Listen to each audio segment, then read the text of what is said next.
The war against Darth Revan on defense has raged for quite some time now, with Vader and the bounty hunters encircling him like vultures. If he mods to prevent one, the other swoops in and picks him off. One technique that scared classic bounty hunters off was a Tanky Bastila. The extra crit avoidance and health stacking was enough to screw with the bounty hunter's plans and keep her alive. Until now. Welcome to a fun new way to tech the meta and bring them in cold.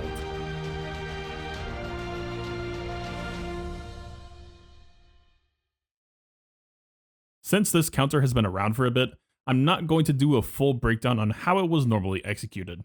Instead, let's focus on the changes. As the name implies, a simple turn order swap is enough to achieve the desired result.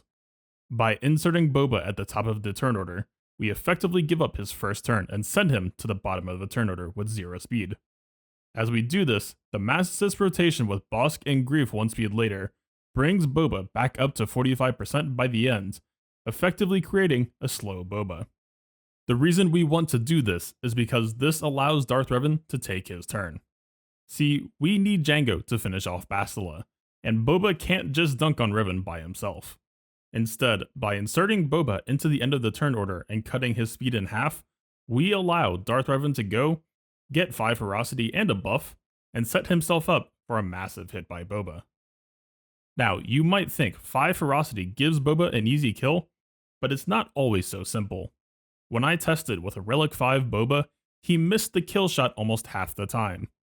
Of course, this depends entirely on the quality of your mods and the quality of their Darth Revan. But taking him to Relic 6 ensured that he was able to get the kill against the Relic 7 Revan I was testing against. This Revan had 2 protection primaries and a health primary, so he was bulky, but not as bulky as he could have been with 3 health primaries. All of this is to say, if you want to be absolutely sure your Boba can close the fight out against some of the healthiest possible Relic 7 Darth Revans, Relic 7 on Boba might be the safest bet. More is more here. To that end, we need to make sure that Boba's mods are in the ideal shape to bring the fight home. A crit damage and crit chance set are a must here, with a crit damage triangle and an offense cross. Boba, Bossk, and Greef all need to outspeed Darth Revan after gaining 30 speed from Jango lead. For example, a 312 Bossk would allow him and Greef to outspeed a 340 speed Darth Revan. Just be mindful of the 1 speed gap. You need to give Greef the 1 extra speed advantage in order to get your team out in front of him. For your convenience, I've added a calculator page to the playbook that helps you find the right speed ranges for how you want to run your bounty hunters. Boba can tie Bossk in speed if necessary. Since we use basic on Boba's first turn, there's no risk of screwing up the turn order and activating Bossk's frenzy. You do lose an extra turn of offense up, so if we're talking absolute optimal modding, Boba 1 speed over Bossk would be best. Bossk just wants all of the protection we can get, with his speed being the pace car for the team, since Greef Karga needs to be 1 speed below his. Aside from Bossk's speed, -1, Greef just wants extra protection on his primaries. Nothing too fancy here.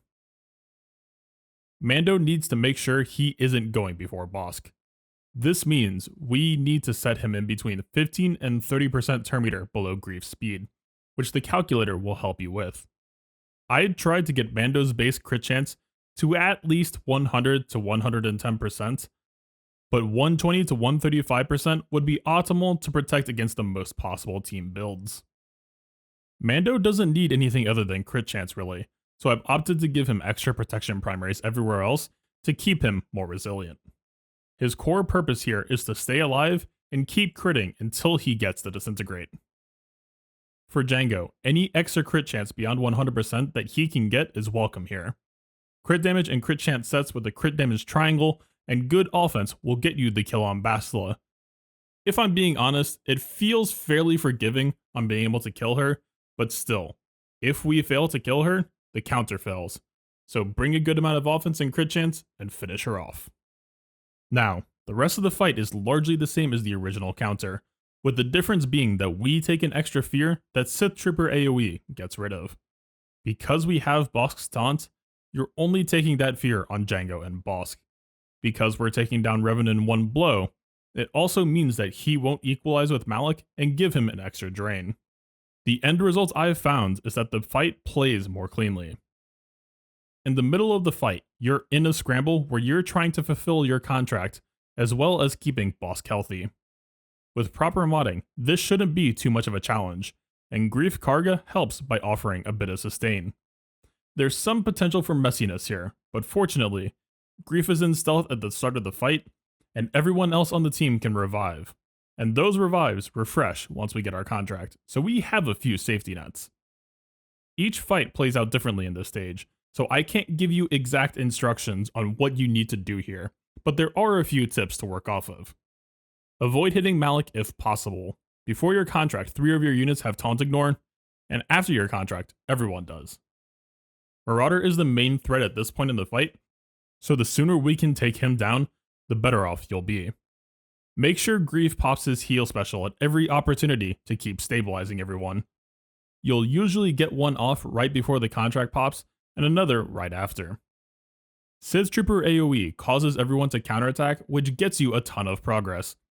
But sometimes a weak Sith Empire Trooper will cost you some extra contract progress if he dies too easily. Other than that, shoot your way out. The path to victory lies at the end of a disintegration rifle. I can't show you the satisfying animation because this was done in arena testing and finishing the fight is kind of a dick move, but you get the idea. Get on out there and happy hunting.